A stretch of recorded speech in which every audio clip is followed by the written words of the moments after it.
புத்து மண்ணு வீட்டுக்குள்ளே குடியிருக்கும் நாகாத்தம்மா பச்சை பால் வாசம் பார்த்து வளைஞ்சு நெளிஞ்சு வாடியம்மா புத்த விட்டு வெளியே வந்தா புத்த முன்னு யாரு சொன்னா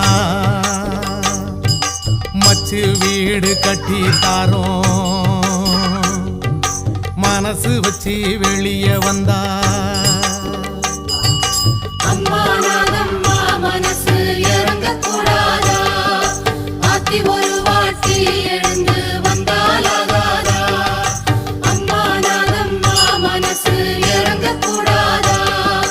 ஆத்தி ஒரு வாட்டி எழுந்து வந்தாலாகாதா புத்து மண்ணு வீட்டுக்குள்ள